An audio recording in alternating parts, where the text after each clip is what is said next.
രാത്രി സമയത്തിനായി കർത്താവിന് സ്തോത്രം ചെയ്യുന്നു. ഉപവാസ പ്രാർത്ഥനയുടെ ആദ്യ ദിനം ഇത്രത്തോളം ദൈവകുഞ്ഞുങ്ങൾക്ക് കർത്താവിന്റെ സന്നിധിയിൽ കൂടി വരുവാൻ, ദൈവവചനത്തിന് മുൻപിലായിരിക്കാൻ, അനുഗ്രഹീതമായ ആരാധന നിമിഷങ്ങൾ ഒരുമിച്ച് പങ്കുവെക്കുവാനൊക്കെ പരിശുദ്ധാത്മാവ് നമ്മുടെ ജീവിതത്തിൽ ഒരുക്കി തന്ന വിലപ്പെട്ട അവസരങ്ങൾക്കായി സ്തോത്രം ചെയ്യുന്നു. രാത്രിയിൽ ഇവിടെ ശുശ്രൂഷയിൽ സംബന്ധിക്കുന്ന എല്ലാ വിലപ്പെട്ട ദൈവമക്കൾക്കും കർത്താവായ യേശു ക്രിസ്തുവിന്റെ നാമത്തിൽ സ്നേഹവന്ദനം അറിയിക്കുന്നു.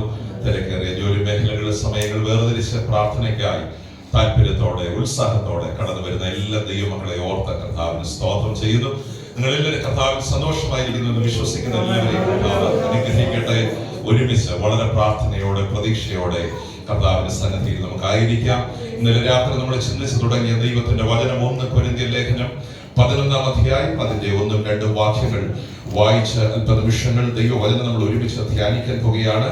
The book of 1 Corinthians chapter 11 verse 1 and 2. ആരെങ്കിലും ഒരാൾ ആ വേദഭാഗം ശബ്ദമുയർത്തി ഒന്ന് വായിച്ച് സഹായിക്കും. ക്രിസ്തുവിന്റെ അനുകാരികളായിരിക്കുന്നത് പോലെ നിങ്ങളും എന്റെ അനുകാരികളാകുകയും നിങ്ങൾ സകലത്തിലും എന്നെ ഓർക്കുകയും ഞാൻ നിങ്ങളെ ഏൽപ്പിച്ച കൽപ്പനകളെ പ്രമാണിക്കുകയും ചെയ്യുകയാൽ നിങ്ങളെ പുകഴ്ത്തുന്നു. വളരെ ചിന്തനീയമായ ഒരു വിഷയമാണ് ഇന്നലെ രാത്രി നമ്മുടെ ചിന്തയ്ക്കായി വായിച്ചു തുടങ്ങിയത്. ഞാൻ ക്രിസ്തുവിന്റെ അനുകാരി ആയിരിക്കുന്നത് പോലെ നിങ്ങളും എന്റെ അനുകാരികളാകുകയും. വളരെ ശ്രദ്ധേയമായ ഒരു ചിന്താ വിഷയം. ആ വാക്യം നമുക്ക് ഒരുമിച്ചൊന്ന് പറയാം. ഞാൻ ക്രിസ്തുവിന്റെ അനുകാരി ആയിരിക്കുന്നത് പോലെ നിങ്ങളും എന്റെ, എല്ലാവരും പറഞ്ഞില്ലല്ലോ, ഞാൻ ക്രിസ്തുവിന്റെ അനുകാരിയായിരിക്കുന്നത് പോലെ നിങ്ങളും എന്റെ അനുകാരികൾ ആകുകയും. ക്രിസ്തുവിനെ അനുകരിക്കുന്നവരായി നാം തീരണം. Imitating Christ. ആ വിഷയമാണ് ഇന്ന് രാത്രി തുടർന്നും ഈ ഉപവാസ പ്രാർത്ഥനയിൽ നമ്മൾ ഒരുമിച്ച് ചിന്തിക്കാൻ പോകുന്നത്.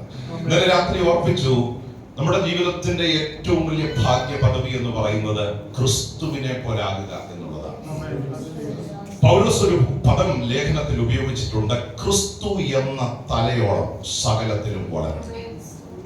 ക്രിസ്തു എന്ന തലയോളം വളരണം. അതിനർത്ഥവും അത് തന്നെയാണ്, ക്രിസ്തുവിനെ പോലെ ആകുക എന്നുള്ളതാണ്. 1-ാം നൂറ്റാണ്ടിലെ ദൈവമക്കൾ അനുഭവിച്ച വലിയൊരു കൃപയാണ് ക്രിസ്തുവിനെ പോലെ ആകുക എന്നുള്ളത്. അത് അവരുടെ ജീവിതത്തിന്റെ ഒരു അഭിമാനമായി മാറി. അപ്പോസ്തല പ്രവൃത്തി 11-ാം അധ്യായം 26-ാം വാക്യം ആരെങ്കിലും ഒന്ന് വായിക്കണം. Book of Acts of Apostles chapter 11 verse 26. 11-ാം അധ്യായം 26-ാം വാക്യം ഒന്ന് ശ്രദ്ധിച്ചു വായിച്ചു. കൂടുകയും ബഹുജനത്തെ ഉപദേശിക്കുകയും ചെയ്യും. ആദ്യം അന്ത്യോക്യയിൽ വെച്ച് ശിഷ്യന്മാർക്ക് ക്രിസ്ത്യാനികൾ എന്ന പേർ ഉണ്ടായി. ശ്രദ്ധിക്കുക, വളരെ ചിന്തനീയമായ ഒരു വാക്യമാണത്. ആദ്യം അന്ത്യോക്യയിൽ വെച്ച് ശിഷ്യന്മാർക്ക് ക്രിസ്ത്യാനികൾ എന്ന പേരുണ്ടായി. ഈ അന്ത്യോക്യ സഭ പുതിയ നിയമത്തിൽ വളരെയധികം പ്രാധാന്യമുള്ള ഒരു സഭയായിരുന്നു. അവിടുന്നാണ് ശക്തനായ ഒരു ദൈവമനുഷ്യനെ ദൈവം പുറത്തു കൊണ്ടുവരുന്നത്. നമുക്കറിയാം, പുതിയ നിയമം കണ്ട ഏറ്റവും ശക്തനായ ദൈവമനുഷ്യനായി ദൈവം പരുവപ്പെടുത്തിയെടുത്ത ഒരു പൗലോസിനെ പുറത്തു കൊണ്ടുവന്ന സഭയാണ് അന്ത്യോക്യ സഭ എന്ന് പറയുന്നത്.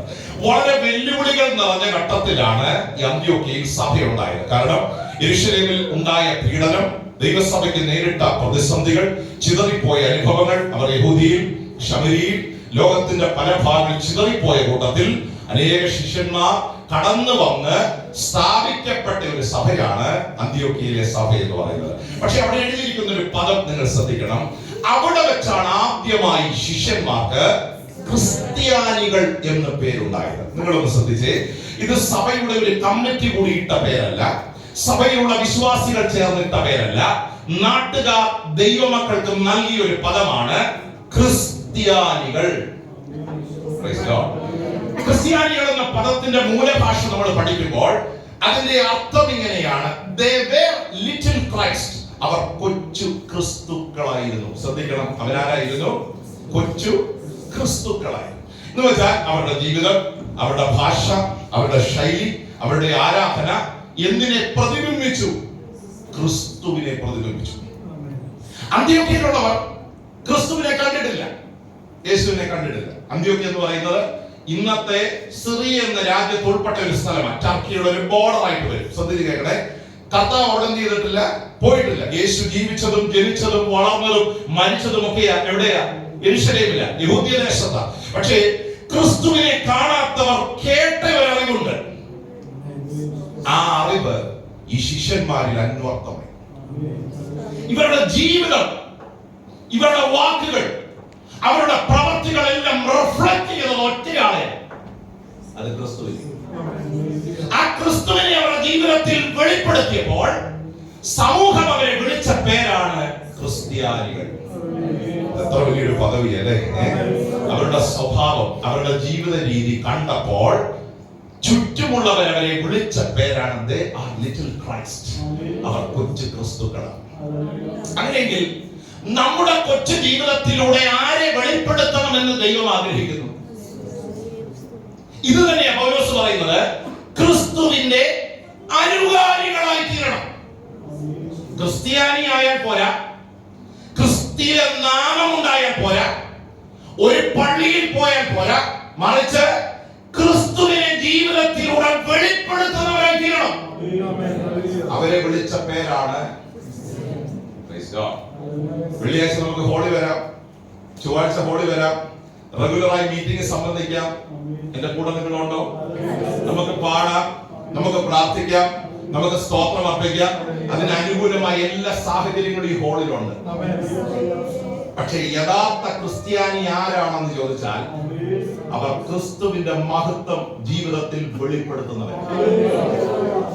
ക്രിസ്തുവിനെ പോലെ സംസാരിക്കുക, ക്രിസ്തുവിനെ പോലെ ജീവിക്കുക, ക്രിസ്തുവിന്റെ സ്വഭാവം പകർത്തുക, ക്രിസ്തുവിനെ പോലെ ജീവിക്കുക. ആ അനുകരണീയമായ പ്രക്രിയയെ വിളിക്കുന്ന പേരാണ് ക്രിസ്ത്യാനിത്വം, ക്രിസ്ത്യാനിറ്റി. അപ്പം നമ്മളെ കുറിച്ച് ദൈവം ആഗ്രഹിക്കുന്നതും ആ നിലവാരത്തിലേക്ക് നമ്മൾ എന്ത് ചെയ്യണം? നമ്മുടെ ചുറ്റുമുള്ള സമൂഹം, നമ്മുടെ ചുറ്റും പാർക്കുന്നവർ, ജോലി ചെയ്യുന്നവർ ഹൃദയം കൊണ്ട് പറയണം, they are Christians. അവരാരാണ്? ഈ ഉപവാസത്തിൽ അങ്ങനെ ഒരു രൂപപ്പെടൽ എല്ലാ കുടുംബങ്ങളിലും ഉണ്ടാകും. നമ്മുടെ മുഖത്ത് ആരെ റിഫ്ലക്ട് ചെയ്യണം? നമ്മുടെ സ്വഭാവത്തിൽ ആരെ റിഫ്ലക്ട് ചെയ്യണം? നമ്മൾ ഈ ദിവസങ്ങൾ അതൊന്ന് പഠിക്കാൻ പോകുക. എങ്ങനെയാ ക്രിസ്തുവിനെ റിഫ്ലക്ട് ചെയ്യേണ്ടത്? കർത്താവ് ആരാന്ന് അറിഞ്ഞാലേ നമുക്ക് ആരെ പോലെ ആകാൻ പറ്റും. നമ്മൾ പണ്ട് ഭക്തന്മാർ പാടിയൊരു പാട്ടുണ്ട്, യേശുവിനെ പോലെയാകുവാൻ. യേശുവിൻ വാക്ക്, യേശുവിനെ നോക്കി ജീവിപ്പാൻ ഇവയെ, അടുത്ത വാക്ക്, ഉറപ്പിക്കെന്നെ നാഥ, നിറയ്ക്ക എന്റെ യേശു താൽമ, ക്രിസ്തൻ മഹത്വത്താൽ ഞാൻ മുറ്റും നിറഞ്ഞ്. ഈ ഉപവാസ പ്രാർത്ഥനയിൽ നമ്മെ ഓരോരുത്തരെ കുറിച്ച് കർത്താവ് ആഗ്രഹിക്കുന്നത് ആരെ പോലെ ആകണം? സന്തോഷമാണ്. പക്ഷേ ഈ ലോകത്തിലെ ഏറ്റവും ബുദ്ധിമുട്ടുള്ള കാര്യം ക്രിസ്തുവിനെ പോലെ ആകുന്നത്. പക്ഷെ ആ വെല്ലുവിളി ഏറ്റെടുക്കാൻ തയ്യാറായ എത്ര പേരുണ്ട്? നമുക്കൊന്ന് കരഞ്ഞു പ്രാർത്ഥിക്കാം. ഈ ദിവസങ്ങളിൽ ഞങ്ങൾക്കും ഞങ്ങളുടെ ജീവിതത്തിൽ ആ കർത്താവിനെ വെളിപ്പെടുത്തുന്നവരായി, യഥാർത്ഥ ക്രിസ്ത്യാനികളായി, ഈ തലമുറയിൽ ദൈവത്തിന് വേണ്ടി നിൽക്കുന്ന ഒരു സമൂഹമായി ഞങ്ങളെ മാറ്റണമേ എന്ന് എത്ര പേർക്ക് ആത്മാർത്ഥമായി ദൈവസന്നിധിയിൽ പ്രാർത്ഥിക്കാൻ കഴിയും? പൗലോസ് ഉപയോഗിക്കുന്ന പദം, ഞാൻ ക്രിസ്തുവിന്റെ അനുകാരി ആയിരിക്കുന്നത് പോലെ നിങ്ങൾ ക്രിസ്തുവിനെ അനുകരിക്കണം. ക്രിസ്ത്യാനി ആകണമെങ്കിൽ നമ്മൾ ആരെ അനുകരിക്കണം? We have to imitate Christ. ആ പദമാണ് നമ്മൾ ചിന്തിക്കാൻ. അപ്പം അതിന്റെ കോണ്ടെക്സ്റ്റ് മനസ്സിലായല്ലോ. നമ്മൾ ആരെ പോലെ ആകണം? ക്രിസ്തുവിനെ പോലെ. ഈ ഉപവാസം കഴിയുമ്പോൾ നമ്മുടെ ജീവിതത്തിൽ ആ ക്വാളിറ്റി വെളിപ്പെടണം. ഞാൻ ഈ വചനം ശാന്തമായി കഴിഞ്ഞ ദിവസങ്ങളിൽ ധ്യാനിച്ചപ്പോൾ കർത്താവിന്റെ ഒരു 7 സ്വഭാവ ഗുണങ്ങൾ വചനത്തിലൂടെ ഞാൻ പഠിച്ചു. ഈ ദിവസങ്ങൾ അതാണ് ശാന്തമായി നിങ്ങളോട് സംസാരിക്കാൻ പോകുന്നത്. ഈ വചനങ്ങൾ ഓരോ വാക്കുകളും പറയുമ്പോൾ ആ വചനങ്ങൾ ഏറ്റെടുക്കുകയും അത് നമ്മുടെ ജീവിതത്തിൽ ഒപ്പിയെടുക്കാൻ ശ്രമിക്കുകയും ചെയ്യണം. ആരെ പോലെ ആകുക? ക്രിസ്തുവിനെ പോലെ ആകുക. ഈ അനുകരിക്കുക എന്ന പദത്തിന്റെ അർത്ഥം, ഇമിറ്റേറ്റ് എന്ന പദത്തിന്റെ അർത്ഥം പകർത്തുക എന്നാണ്. എന്ന് വെച്ചാൽ ഒരു വ്യക്തി എന്ത് ചെയ്യുന്നോ അതുപോലെ ചെയ്യുക. അനുകരിക്കുക എന്ന് പറയുമ്പോൾ കർത്താവ് ആരായിരുന്നോ അതുപോലെ നമ്മൾ എന്ത് ചെയ്യണം? സത്യം പറഞ്ഞാൽ ഒരു ഫോട്ടോ കോപ്പി എങ്ങനെ എടുത്തു വരുന്നു അതുപോലെ നമ്മൾ ആയിത്തീരുന്ന ഒരു പ്രക്രിയയാണ്. അങ്ങനെയെങ്കിലും ഒരു ചോദ്യം, നമ്മുടെ കൊച്ചു ജീവിതത്തിൽ കർത്താവിനെ പോലെ ആകാൻ പറ്റുമോ? വല്ലാത്ത ഒരു ലോകത്തിലല്ലേ നമ്മൾ ജീവിക്കുന്നത്. പാപം നിറഞ്ഞ, എപ്പോ വേണമെങ്കിലും ടെമ്പർ നഷ്ടപ്പെടാവുന്ന ഒരു വല്ലാത്ത കാലത്തിലാണ് നമ്മൾ എന്ത് ചെയ്യുന്നത്? സത്യമല്ലേ?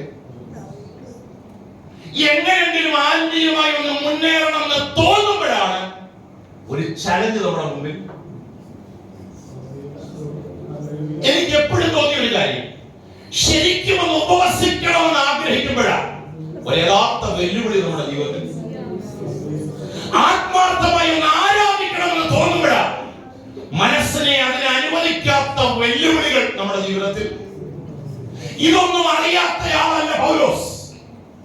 ഈ പ്രതിസന്ധികളെ തരണം ചെയ്ത് പൗലോസ് പറയുക, I was successful. ഞാൻ ആരെ അനുകരിച്ചു? ക്രിസ്തുവിനെ. അങ്ങനെയെങ്കിൽ നമുക്കും അത് സാധ്യമാണ് എന്നൊരു ചിന്ത ഈ വചന ശുശ്രൂഷയുടെ ആരംഭത്തിൽ നമ്മുടെ ഹൃദയത്തിൽ ഓർക്കണം. ക്രിസ്തുവിനെ പകർത്തുന്നവരായി, അതുപോലെ പ്രവർത്തിക്കുന്നവരായി തീരുന്ന ഒരു പ്രക്രിയക്ക് നമ്മൾ എന്ത് ചെയ്യണം? നമ്മുടെ ജീവിതത്തിൽ ഏൽപ്പിച്ചു കൊടുക്കുന്ന രാത്രിയായി. ക്രിസ്തുവിന്റെ സ്വഭാവങ്ങളെ കുറിച്ച് ഞാൻ പഠിച്ചു വന്നപ്പോൾ ഒന്നാമതിനെ പഠിപ്പിച്ച ഒരു ചിന്ത ക്രിസ്തുവിന്റെ സൗമ്യത. ക്രിസ്തുവിന്റെ സൗമ്യത.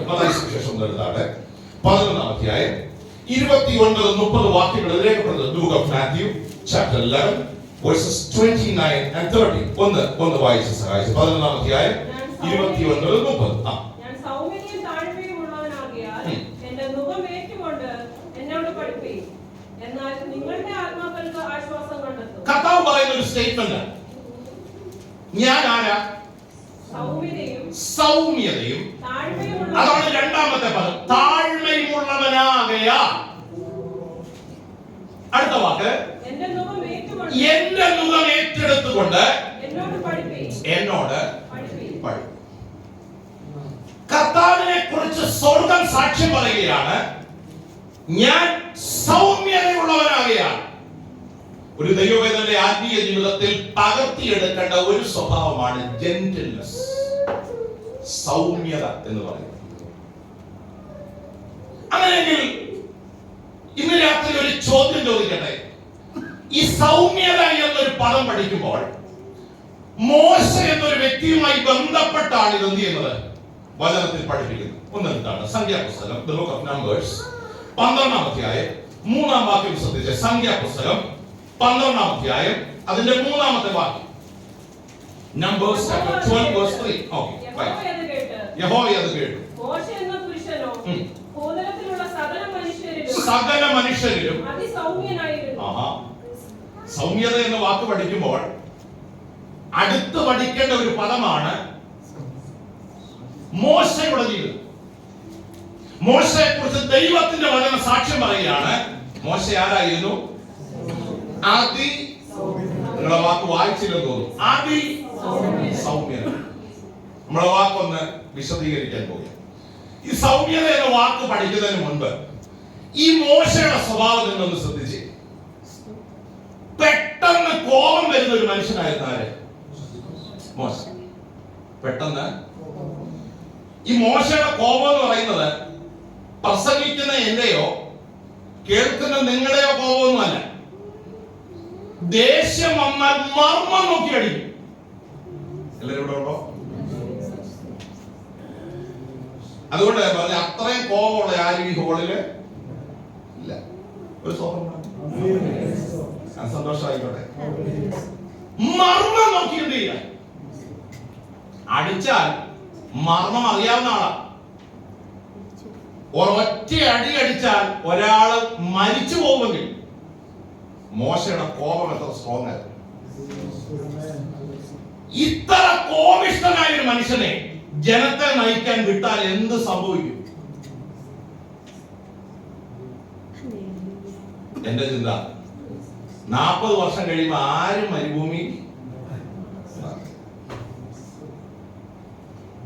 അതിന് മോശ എന്ത് പഠിപ്പിക്കണമായിരുന്നു? സഭയെ, ക്രിസ്തുവിന്റെ ഈ സ്വഭാവം നമ്മെ പഠിപ്പിക്കേണ്ടത് വളരെ അത്യന്താപേക്ഷിതമാണ്. നമ്മളെ ആരാക്കണം? ദൈവത്തിന് അറിയാം ഇവര് കംപ്ലൈന്റ് പറയുന്നവരാ, ഇവര് പെറുപിറുക്കുന്നവരാ, ഇവര് കല്ലെടുക്കുന്നവരാ. ഇവരെ മോശയെ ഏൽപ്പിച്ചാൽ എന്ത് സംഭവിക്കും?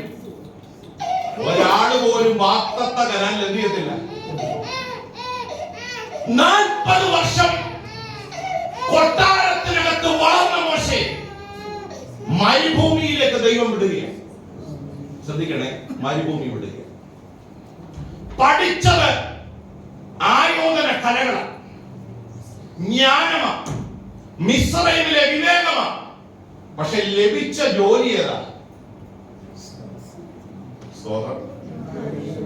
ഈ വചനം കേൾക്കുമ്പോൾ ചിലപ്പോ എനിക്കൊക്കെ തോന്നിയിട്ടുണ്ട്, പല സഭകളിൽ പോകുമ്പോൾ പഠിച്ച സർട്ടിഫിക്കറ്റ് ഒക്കെ നല്ലതാ, പക്ഷെ ചെയ്യുന്ന ജോലി എന്തുവാ? അതുമായിട്ട് നിങ്ങൾ എന്റെ കൂടെ ഉണ്ടോ? ദൈവം അങ്ങനെ ചില അനുഭവങ്ങൾ നമ്മൾ എന്ത് ചെയ്യും? ശ്രദ്ധിച്ചേ, ആടുകളെ മേയ്ക്കാനുള്ള ഒരു ജോലി മോശയെ ദൈവം ഏൽപ്പിക്കും. ചോദ്യം, എന്തിനാ അങ്ങനെ ഒരു ജോലി ഏൽപ്പിച്ചത്? ശ്രദ്ധിക്കുക, ഏറ്റവും ക്ഷമ വേണ്ട ഒരു ജോലിയാണെന്ത്? ആട് മേയ്ക്കുക. ഒരെണ്ണത്തെ ഇങ്ങോട്ട് വിളിച്ചാൽ അങ്ങോട്ട് പോകും.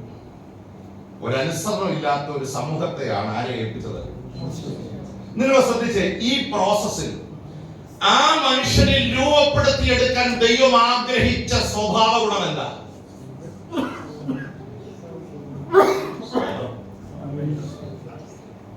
ഞാൻ ഒരു ചോദ്യം കൂടെ ചോദിക്കട്ടെ, പിണങ്ങത്തില്ലല്ലോ. എത്ര വർഷമെടുത്ത് ഈ സ്വഭാവം പഠിപ്പിക്കാൻ? പറഞ്ഞേ, വലിയ കാലം. സൗമ്യത പഠിപ്പിക്കാൻ എത്ര വർഷം എടുത്തു?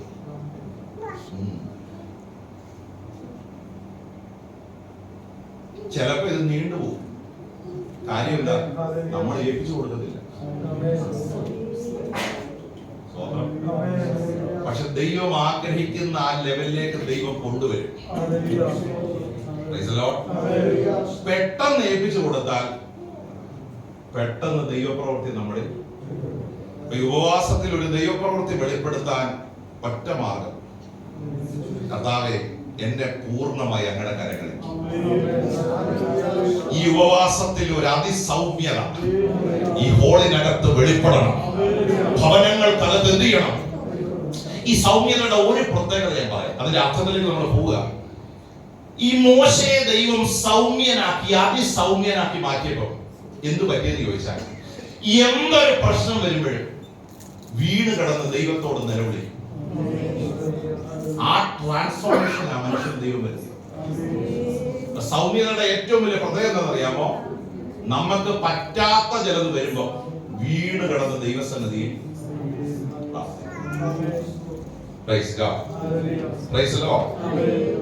സൗമ്യത എന്നൊരു പദത്തിന് കൊടുത്തിരിക്കുന്ന ഒരു അർത്ഥം ശാന്തത എന്നാണ്. ശാന്തത നമ്മളെ ശാന്തരാക്കി തീർക്കും. മറ്റൊരു പദം എന്നെ ചിന്തിപ്പിച്ചത് എളിമ എന്നൊരു പദമാണ്. ഈ എളിമ എന്നൊരു പദത്തിന്റെ അർത്ഥം ഞാൻ എന്ന ഭാവം നമ്മിൽ നിന്ന് എടുത്തു മാറ്റി. അപ്പൊ സൗമ്യത എന്താ? സ്തോത്രം. ചില നാളുകൾക്ക് മുമ്പ് ഒരു പാസ്റ്റർ പ്രസംഗിച്ചപ്പോ വിശ്വാസികളോട് ചോദിച്ചു, നമ്മളെ ഏറ്റവും സ്നേഹിക്കുന്നതാരെയാണ്? നമ്മളെ ഏറ്റവും സ്നേഹിക്കുന്നതാരെയാണ്? പല മറുപടി കിട്ടി. കറക്റ്റ്. പക്ഷേ വളരെ അപൂർവം ചിലർ പറഞ്ഞു ഞങ്ങളെ തന്നെയാണ് നമ്മൾ ഏറ്റവും. അതേ ഒരു ഉദാഹരണം പറഞ്ഞു, നമ്മളൊരു ഗ്രൂപ്പ് ഫോട്ടോ എടുക്കാന്ന് വെച്ചോ. ഇന്ന് രാത്രി മീറ്റിംഗ് കഴിഞ്ഞ് ഗ്രൂപ്പ് ഫോട്ടോ എടുക്കുക, നാളെ അത് കൈ കിട്ടി. ആരെയാ നമ്മൾ ആദ്യം നോക്കുന്നത്? കൂടെ ഉണ്ടോ? കൂടെ ഉണ്ടോ? നമുക്ക് ഏറ്റവും ഇഷ്ടം ആരോടാ? പക്ഷെ ഈ ഭാവത്തെ മാറ്റാതെ ദൈവത്തിന് ഒരാളെ എന്ത് ചെയ്യാൻ പറ്റില്ല. നമ്മളിലെല്ലാം ഉണ്ടായിരിക്കുന്ന ഒരു ഭാവമാണ് ഞാൻ എന്ന ഭാവം, ഐ എന്ന ചിന്ത. ഈ ചിന്ത ഏറ്റവും വലിയൊരു അപകടമാണ്. ഈ ഭാവത്തെ അടർത്തിയെടുത്താലേ ദൈവത്തിന് നമ്മളെ ഉപയോഗിക്കാൻ കഴിയും. യോഹന്നാൻ പറഞ്ഞൊരു വാക്ക് എന്റെ മനസ്സിലേക്ക് പെട്ടെന്ന് ഓടി വരുന്നുണ്ട്. അവൻ വളരണം, ഞാനോ. ഞാൻ എന്ന ഭാവത്തെ ക്രൂശിക്കുന്ന ഒരു പ്രക്രിയയാണ് സൗമ്യത. ഹല്ലേലൂയ. എനിക്കൊന്നും ചെയ്യാൻ കഴിയില്ലെന്നും ഞാനൊരു വ്യർത്ഥമായ ഒരു വ്യക്തിയാണെന്നും എന്റെ ദൈവത്തെ കൂടാതെ ഒരു സ്റ്റെപ്പ് എനിക്ക് വെക്കാൻ കഴിയില്ലെന്നും നമ്മെ പഠിപ്പിക്കുന്ന ഒരു പ്രക്രിയയാണ്.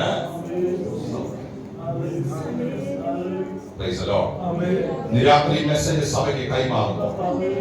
ഞാൻ എന്ന ഭാവങ്ങൾ, നമ്മുടെ മനസ്സിലുള്ള ചില ചിന്തകൾ ദൈവം എടുത്തു മാറ്റി ചില എളിമയിലേക്കും സൗമ്യതയിലേക്കും ദൈവത്തിന്റെ പരിശുദ്ധാത്മാവ് തന്റെ ജനത്തെ കൈക്ക് പിടിച്ച് നടത്തുന്ന ദിനങ്ങളായി കർത്താവ് ഈ ദിവസങ്ങൾ തീർക്കട്ടെ എന്ന് ആത്മാർത്ഥമായി പ്രാർത്ഥിക്കുന്നു. എളിമ എന്നൊരു പദത്തോടൊപ്പം ഞാൻ ആ വാക്ക് പഠിച്ചപ്പോൾ എന്നെ പഠിപ്പിച്ച മൂലഭാഷയിലെ ഒരർത്ഥം ഇതാ: സാവധാനത്തിൽ സംസാരിക്കുന്നവർ. സൗമ്യത എന്ന പദത്തിന് അർത്ഥം സാവധാനത്തിൽ നമ്മൾ എന്ത് ചെയ്യണം. വചനത്തിൽ ഇങ്ങനെ ഒരു വാക്യമുണ്ട്, കേൾപ്പാൻ. പറഞ്ഞു, നിങ്ങൾ പറയണം, എന്നാലേ ശുശ്രൂഷ കൊണ്ടുപോകും. കേൾപ്പാൻ. സ്തോത്രം. എന്നെ ടെസ്റ്റ് ചെയ്യുവാണോ? പാസ്റ്ററിന്റെ വാക്യങ്ങളൊക്കെ അറിയാമോ? സ്തോത്രം. കേൾപ്പാൻ വേഗതയും. പക്ഷെ അത് നമ്മുടെ ജീവിതത്തിൽ അന്വർത്ഥമാകുന്നുണ്ടോ? ഹലോ, ഇവിടെ ഉണ്ടെന്ന് എന്റെ വിശ്വാസം. പറവാൻ താമസം, സാവധാനത, എടുത്തു ചാടി അഭിപ്രായം പറയുന്നു.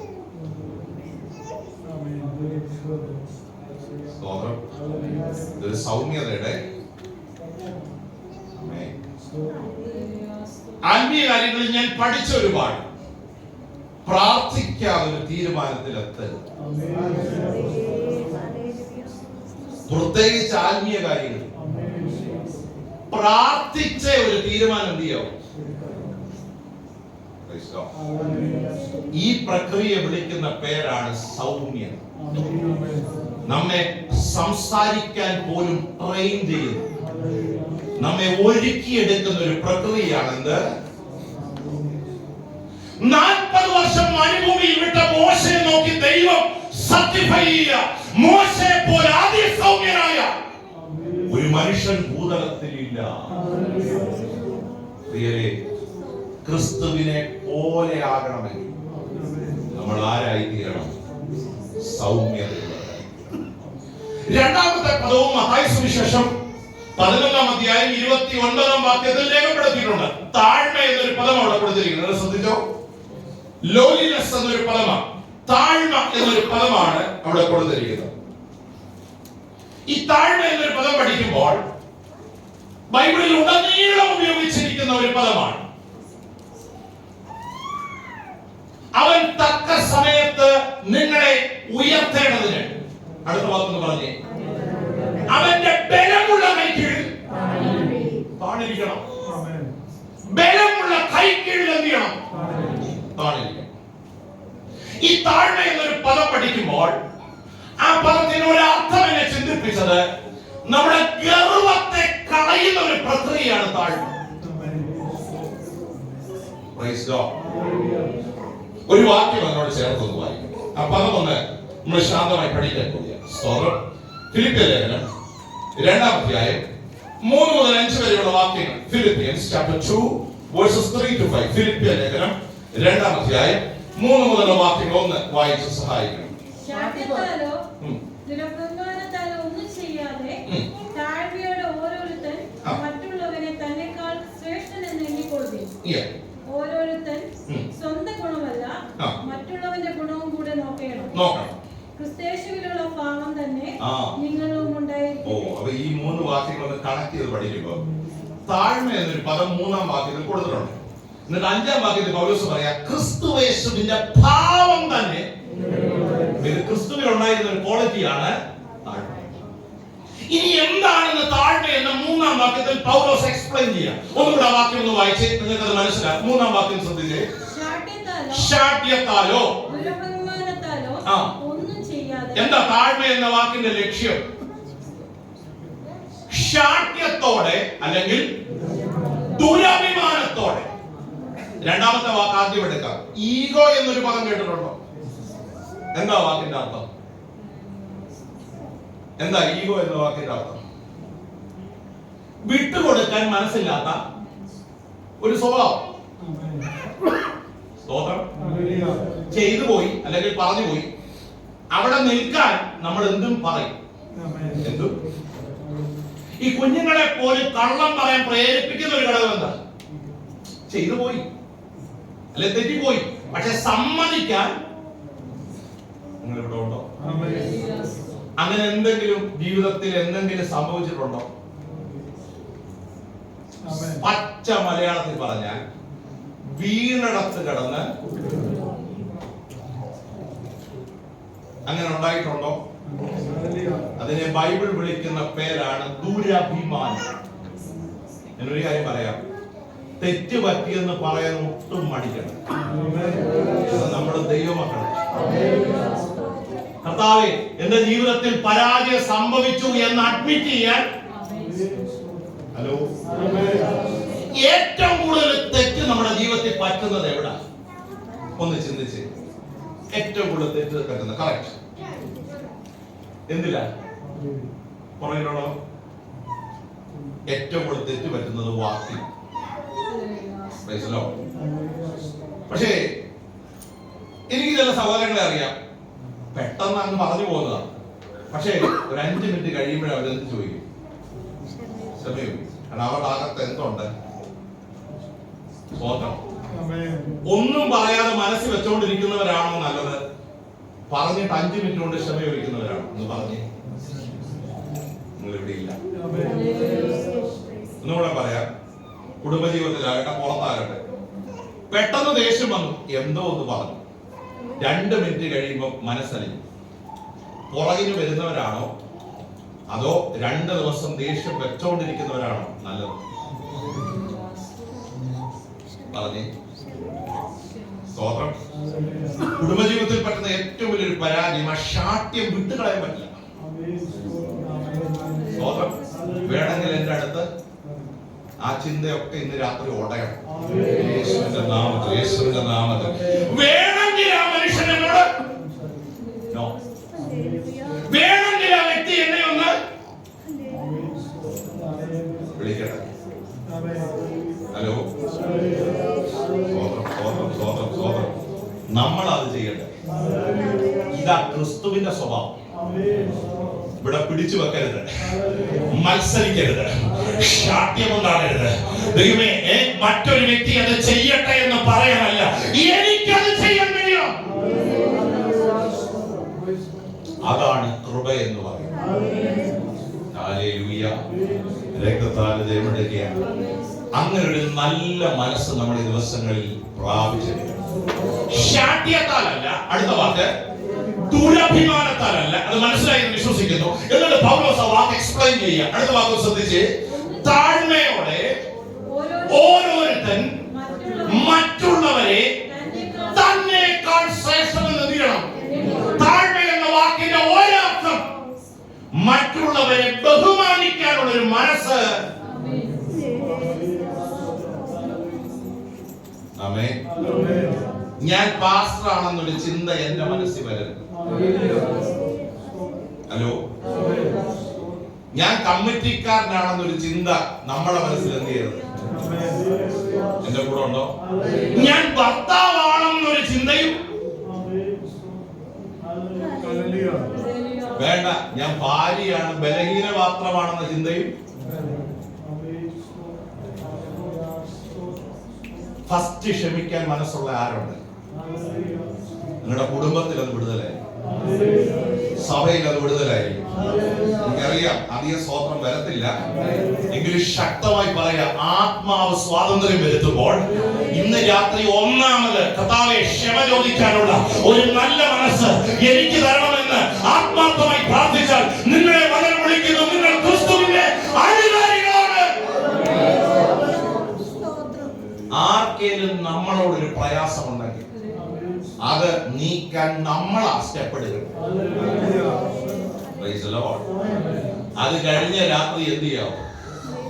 ഹലോ, ഒരാളോട് പക വെച്ച് രാത്രി ഉറങ്ങരുത്.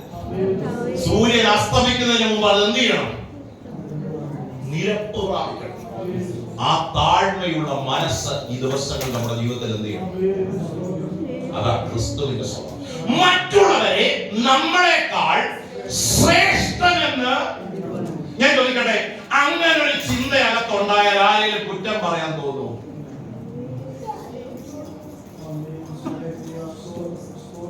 നമ്മൾ ഏറ്റവും കൂടുതൽ കുറ്റം പറയാൻ ഉപയോഗിക്കുന്ന ആയുധം എന്താ?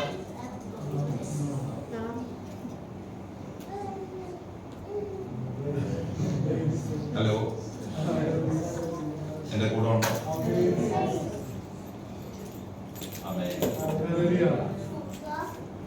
മറ്റുള്ളവരെ തന്നേക്കാൾ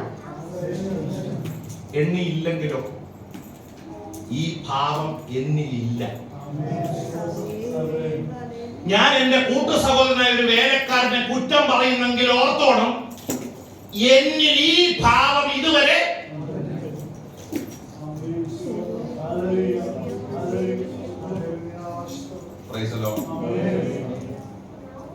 മറ്റുള്ളവരെ ശ്രേഷ്ഠമെന്ന് എണ്ണിയാൽ എനിക്ക് വോട്ട് ചെയ്യണമെന്ന് പറയാൻ പറ്റുമോ? പറ്റുമോ? ശരിക്കും ഇലക്ഷൻ പോലും നടക്കുമോ? നിങ്ങൾ ഇവിടെ ഇല്ലെന്ന്. ഈ ഭാവം നമ്മളിൽ, ഈ ശിഷ്യന്മാരെ കാലുകഴുകൽ ശുശ്രൂഷ കർത്താവ് പഠിപ്പിക്കും. കർത്താവ് പഠിപ്പിക്കുമ്പോ നിങ്ങൾ ശ്രദ്ധിച്ചേ, കാല് കഴുകാൻ ആര് റെഡിയാവും? പത്രോസ്, യാക്കോബ്, യോഹന്നാൻ. അവര് പറയും ഞങ്ങൾ ഇന്നർ സർക്കിളാണ്. ഹലോ, എന്റെ കൂടെ ഉണ്ടോ? അവരെ കൊണ്ട് എന്ത് ചെയ്യാൻ പറ്റില്ല. ചോദ്യം, ആര് കഴിയും? കർത്താവിന് മനസ്സിലായി, ഈ 12 പേരെ ശുശ്രൂഷ ഏൽപ്പിച്ചാൽ തമ്മിൽ നോക്കി അവിടെ കർത്താവ് പഠിപ്പിച്ചു, സ്വന്തമായി കാല് കഴുകാൻ ഇറങ്ങി. പത്രോസിന്റെ കാല് കഴുകി, ഗുരു എന്റെ കാല് എന്ത് ചെയ്യാൻ പാടില്ല. ഹലോ, ഈ സ്വഭാവം നമ്മളെ പഠിപ്പിച്ച വ്യക്തിയായ യേശു. അതുല്യനായ, ശ്രേഷ്ഠനായ, ഉന്നതനായ പൗലോസ് പറയാ, ഈ ഭാവം നിങ്ങളിലും.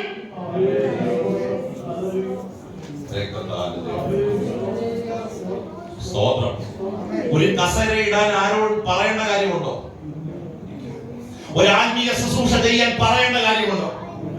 അമ്മേ, അത് നമ്മുടെ ദൗത്യം. നമുക്ക് എന്തൊക്കെ ചെയ്യാൻ കഴിയുമോ അതെല്ലാം നമ്മൾ എന്ത് ചെയ്യണം. ദൈവത്തിന്റെ സ്തോത്രം. ആ ഭാവം നമ്മിൽ ഉണ്ടാകും.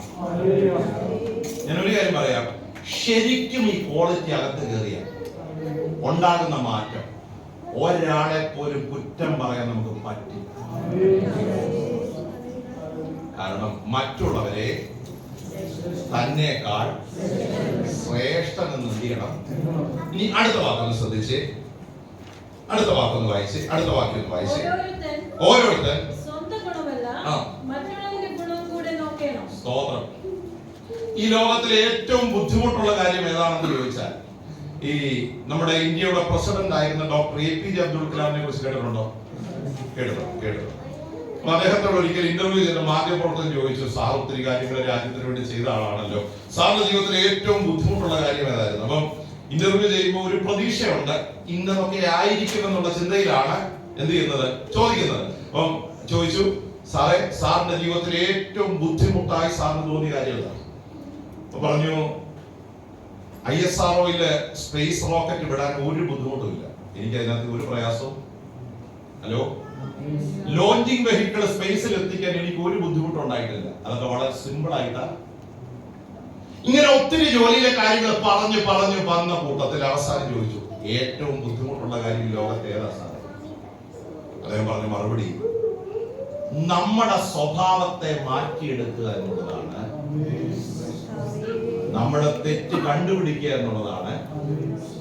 ഞാൻ എപ്പോഴും ശുശ്രൂഷിക്കുന്ന സഭയിലും പറയുന്ന ഒരു കാര്യമാണ്, ഈ മറ്റുള്ളവരുടെ കുറ്റം കണ്ടുപിടിക്കാൻ നമുക്ക് എന്താണ്? ഞാൻ അവിടെ പറയുന്ന ഒരു ഉദാഹരണമാണ്, നിങ്ങളത് എടുക്കണ്ട, കാരണം ഇപ്പൊ 2-3 ആഴ്ചയാവുള്ളൂ നിങ്ങളത് കാണാൻ തുടങ്ങി. അപ്പൊ ഞാൻ അവിടെ 7 വർഷമായിട്ട് ശുശ്രൂഷിക്കുക. ഇന്ന് രാത്രി അവിടെ മീറ്റിംഗ് ഇപ്പൊ നടന്നുകൊണ്ടിരിക്കുക. ഞാൻ ചോദിക്കുക, എന്റെ ഒരു 10 കുറ്റം എഴുതാൻ പറഞ്ഞാൽ ഈസി ആയിട്ട് അവർ എഴുതും. എന്റെ കൂടെ ഉണ്ടോ? ഒരു വെള്ള പേപ്പർ എല്ലാവർക്കും കൊടുത്തതെന്ന് വെച്ചോ, പാസ്വേഡ് ഒരു 10 കുറ്റം എഴുതുക. 7 വർഷത്തിലധികമായി അവരെന്നെ എന്ത് ചെയ്യുക? കണ്ടോണ്ടിരിക്കുക. അപ്പൊ 10 കുറ്റം എഴുതിയിട്ട് പറയാൻ പാസ്റ്റർ ഒരു പേപ്പറും കൂടെ, കാരണം ഇതിനകത്ത് എന്ത് ചെയ്യത്തില്ല അല്ലേ? കുറച്ചും കൂടെ കഴിയുമ്പോൾ നിങ്ങളും പലതും പറയും അല്ലേ? എന്റെ കൂടെ ഉണ്ടോ? അത് ഏറ്റവും എളുപ്പമുള്ള കാര്യം. ഞാൻ ചോദിക്കട്ടെ, ഒരു വെള്ള പേപ്പർ തന്ന് നിങ്ങളുടെ ഒരു 10 കുറ്റം എഴുതാൻ പറഞ്ഞ എത്ര വരെ പോകും? നാളെ ചെയ്തോണ്ട് വരണേ, എല്ലാരും പേപ്പർ തരണം. വെള്ള പേപ്പർ ഉണ്ടോ വീട്ടില്? നമുക്ക് എത്ര എഴുതാം? ചിന്തിച്ച്. നമ്മുടെ ഭാര്യയുടെ എന്ന് പറഞ്ഞാല് ഭർത്താവിന്റെ എന്ന് പറഞ്ഞാൽ എഴുതും. ഞാനതല്ല പറഞ്ഞു, നമ്മുടെ 10 കുറ്റം എഴുതാൻ പറഞ്ഞു.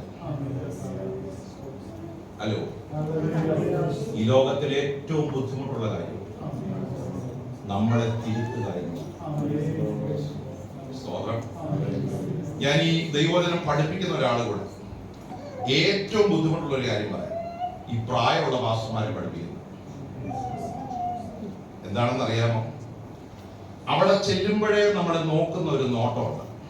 ആ നോട്ടത്തിനകത്ത് അവർ ഉദ്ദേശിക്കുന്നത്, എടാ മോനെ, നിന്നേക്കാൾ ഒരു 10 ഓണം ഞങ്ങൾ കൂടുതൽ, ഞങ്ങളെ എന്ത് ചെയ്യണ്ട. ഹലോ, എന്റെ കാര്യമോ പറയാം, നിങ്ങളിവിടെ ഉണ്ടോ? അങ്ങനെയുള്ള കേസുകളിൽ ഞാൻ പറയും, കുറച്ചും കൂടെ പ്രായമുള്ള ഒരാളെ അവിടെ പഠിപ്പിക്കാൻ. കാരണം ഈ മനോഭാവത്തിൽ ഇരുന്നാൽ നമ്മളെ എന്ത് ചെയ്യാൻ പറ്റില്ല. കണ്ടോ, അന്തരീക്ഷം എല്ലാം പോയത്. എനിക്കിങ്ങനെ പ്രസംഗിക്കുന്ന ഇഷ്ടമാണോ? വചനം പഠിപ്പിക്കുന്ന ഒരാൾ കൂടിയാണ്, നിർവ്വപ്രാസംഗികനാണ്. പക്ഷെ അതോടൊപ്പം തന്നെ ഇങ്ങനെ സന്തോഷമാണോ? എന്തേലും ആത്മീയ വിടുതൽ നടക്കണമെങ്കിൽ ഇതിനകത്തെ നടക്കും. സ്വഭാവത്തിൽ ചിലത് തകർന്നാലേ, ചിലത് ഉടയപ്പെട്ടാലേ സ്വന്തം ദൈവത്തിന് നമ്മെ എന്ത് ചെയ്യാൻ പറ്റൂ? പറയുന്ന ആശയം മനസ്സിലാകുന്നുണ്ടോ? നമ്മൾ തിരുത്തപ്പെടണം. കർത്താവേ, എവിടെയൊക്കെ എന്നെ മോൾഡ് ചെയ്യണം, എന്നെ രൂപപ്പെടുത്തണമെന്ന് എന്റെ ദൈവം ആഗ്രഹിക്കുന്നു, ആ നിലവാരത്തിൽ എന്നെ ഈ ദിവസങ്ങളിൽ ഒരുക്കിയെടുക്കണമെന്ന്. ഓണത്തിന്റെ കഥ പറഞ്ഞിരിക്കൂ, ഇരിക്കൂ. നിന്നേക്കാൾ ഒരു 10 ഓണം. ഒരിക്കലും അങ്ങനെയുള്ളവരെ നമുക്ക് എന്ത് ചെയ്യാൻ പറ്റില്ല. കൊച്ചു കുഞ്ഞുങ്ങൾ വരെ, പ്രായമുള്ളവർ വരെ, ഞങ്ങളെ എങ്ങനെ മാറും, ഞങ്ങളെ എങ്ങനെ ദൈവത്തിന് ഒരുക്കിയെടുക്കും. ഒരു ദൈവദാസനായ ഞാൻ പോലും ദൈവത്തോട് ചോദിക്കണം, കർത്താവേ, എന്റെ സ്വഭാവത്തെ, എന്റെ ശുശ്രൂഷയെ, എന്റെ ആത്മീയ ജീവിതത്തെ എങ്ങനെ ഒരുക്കിയെടുക്കണം എന്ന് ദൈവം ആഗ്രഹിക്കുന്നു. ആ നിലവാരത്തിലേക്ക് എന്നെ പടുതെടുക്കണം. സ്തോത്രം. ആ വാക്ക് നിങ്ങളൊന്ന് ശ്രദ്ധിച്ചേ. ഓരോരുത്തൻ സ്വന്തം ഗുണമല്ല, മറ്റുള്ളവന്റെ. ആമേൻ. അങ്ങനെ നോക്കാനുള്ള ഒരു കാര്യം, കർത്താവിന്റെ സ്വഭാവമായിരുന്നു. കർത്താവ് യോഗ്യത നോക്കിയല്ല നമ്മളെ എന്ത് ചെയ്തത്.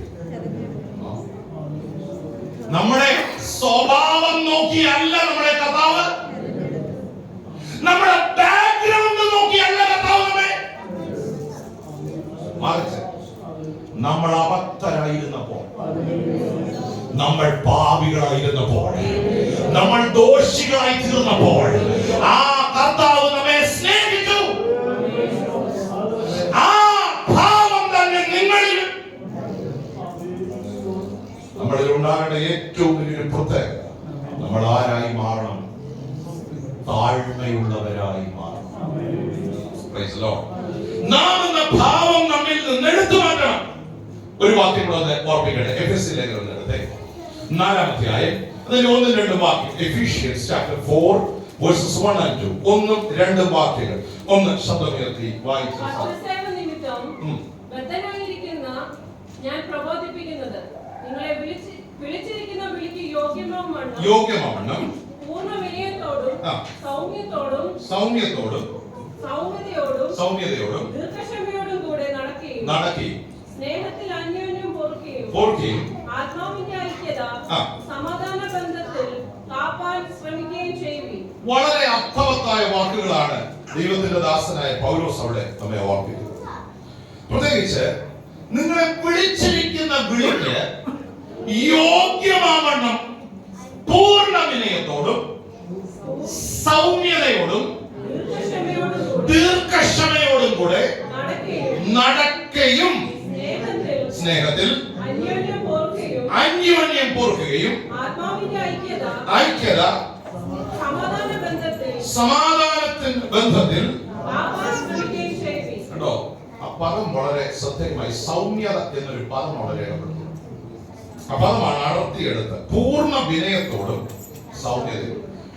അതിന് മുൻപ് എഴുതിയിരിക്കുക വിളിച്ചിരിക്കുന്ന വിളിക്ക് യോഗ്യമാവണ്ണം നിങ്ങൾ നടക്കണം. നമ്മുടെ നടപ്പ് എന്തായിരിക്കണം? സൗമ്യതയിലായിരിക്കണം. എന്നിട്ട് പറയാ സ്നേഹത്തിൽ അന്യോന്യം പൊറുക്കണം. എന്താണ് സൗമ്യത എന്ന് പൗലോസ് അവിടെ നമ്മളെ പഠിപ്പിക്കുക. ദീർഘക്ഷമയോട്. എന്താ ദീർഘക്ഷമ? ദീർഘമായി ക്ഷമിക്കാനുള്ള കൃപ. അതിനെ വിളിക്കുന്ന പേരാണ് ദീർഘക്ഷമ. നമുക്ക് എന്തുണ്ടാകണം? സ്തോത്രം. ചിലപ്പോ എനിക്ക് തോന്നിപ്പോയിട്ടുണ്ട് നമ്മളെ ഏറ്റവും ക്ഷമ പഠിപ്പിക്കുന്ന ഒരു പ്രക്രിയ കുഞ്ഞുങ്ങളെ വളർത്തുക എന്നുള്ളത്. തോന്നിയിട്ടുണ്ടോ? ഇല്ലാത്തവർക്ക് അടുത്ത നാളുകൾ അത് ബോധ്യപ്പെടും. നമുക്ക് ഏറ്റവും ക്ഷമ വേണ്ട, നിങ്ങൾ എന്റെ കൂടെ ഇല്ലെന്ന് എനിക്ക് തോന്നിയിട്ടുണ്ട്. നമുക്ക് ഏറ്റവും സൗമ്യത വേണ്ട ശുശ്രൂഷ എന്താണ്? ഹലോ, നമ്മളെപ്പോ ഉറങ്ങണമെന്ന് ആര് തീരുമാനിക്കും? നമ്മളെപ്പോ എഴുന്നേക്കണമെന്ന്? അത്രയും നാളെ നമ്മുടെ കൺട്രോളുള്ള കാര്യങ്ങളൊക്കെ. ഹലോ, വീട്ടിലെ കാര്യം ഞാനാണ്. ഒരു കുഞ്ഞുണ്ടാവട്ടെ, ആര് തീരുമാനിക്കും? എന്റെ കൂടെ ഇല്ല. ഈ വീട്ടിലെ കാര്യം ഞാന്. എല്ലാരും എന്താ മാറ്റി പറഞ്ഞ നോക്കുന്നത്? എന്റെ കൂടെ ഉണ്ടോ? നമ്മളെല്ലാം പ്രോസസ്സിലൂടെ കടന്നുപോയവരല്ലേ? നമുക്ക് എന്ത് വേണം? ഞാനും ക്ഷമ പഠിച്ച ഒരു പ്രക്രിയ. ഒരു കുഞ്ഞിനെ വളർത്തുമ്പോൾ നമുക്ക് എന്തുണ്ടാകും? കാരണം നമ്മളല്ല പലതും തീരുമാനിക്കുന്നത്. ഹലോ, എപ്പോ എഴുന്നേക്കണം, എപ്പോ കാര്യങ്ങൾ ചെയ്യണം, ആര് തീരുമാനിക്കും? നമ്മൾ അവിടെ എന്ത് പഠിക്കുക? ഇതുപോലെ ചില ജീവിത സാഹചര്യങ്ങൾ നമ്മുടെ ജീവിതത്തിൽ ദൈവം അനുവദിക്കും. അവിടെ നമുക്ക് അനങ്ങാൻ പറ്റില്ല. ഇന്നലെ തീരുമാനം എടുത്ത ആളല്ലേ? ഇന്നൊന്നെടുത്ത് ദൈവം നമ്മെ എന്ത് പഠിപ്പിക്കുക? ക്ഷമ പഠിപ്പിക്കുക. ദൈവം നമ്മെ എന്ത് പഠിപ്പിക്കുക? സൗമ്യത പഠിപ്പിക്കുക. ദൈവം നമ്മെ എന്ത് പഠിപ്പിക്കുക? താഴ്മ പഠിപ്പിക്കുക.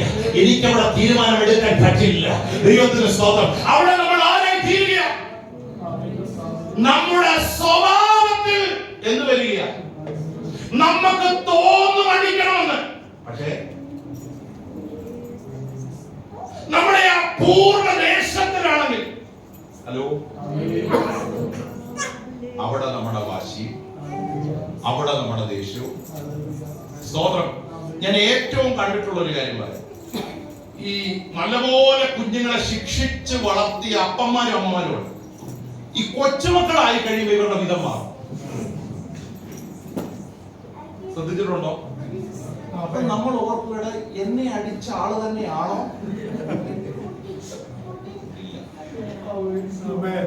അവർക്ക് എന്തുണ്ടാവുക?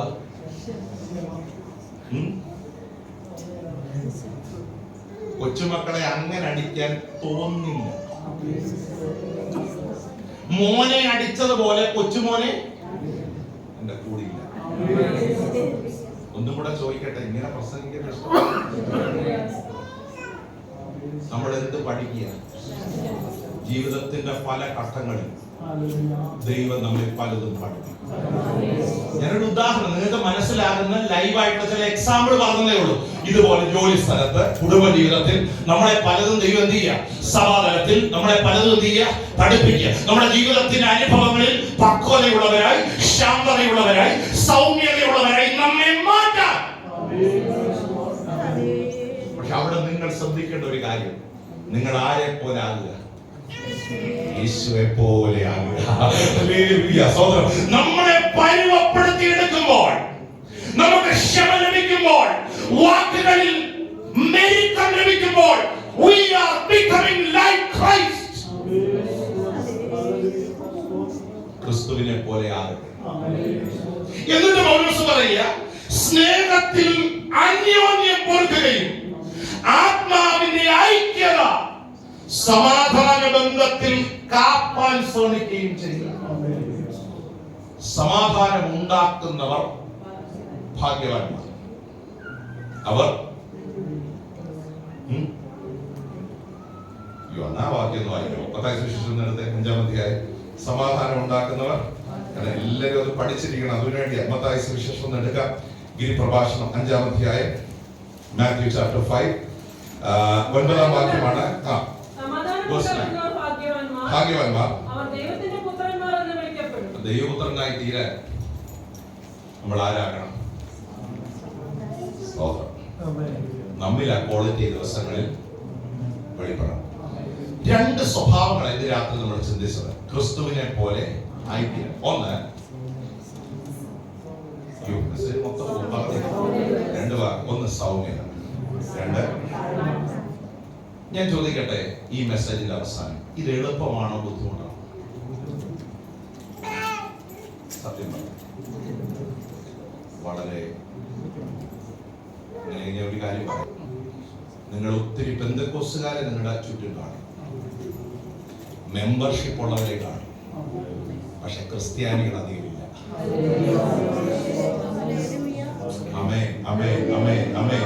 ചിലപ്പോ ദൈവത്തെ വിളിക്കുന്ന ഫാമിലീസ് നിങ്ങളുടെ ചുറ്റും കാണും.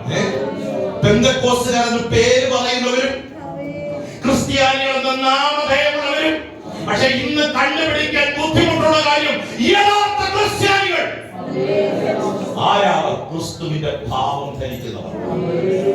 ഇന്ന് രാത്രി കണ്ണുകൾ അടച്ചൊരു നിമിഷം ദൈവത്തോടൊന്ന് പ്രാർത്ഥിച്ചാൽ ഈ ദിവസങ്ങളിൽ ഈ വചനം നമ്മൾ ധ്യാനിക്കുമ്പോൾ, കർത്താവേ, അങ്ങേ പോലെ ആയിത്തീരാൻ ആ ദൈവകൃപ എന്റെ ജീവിതത്തിലെ ദിവസങ്ങളിൽ പകരണമേ.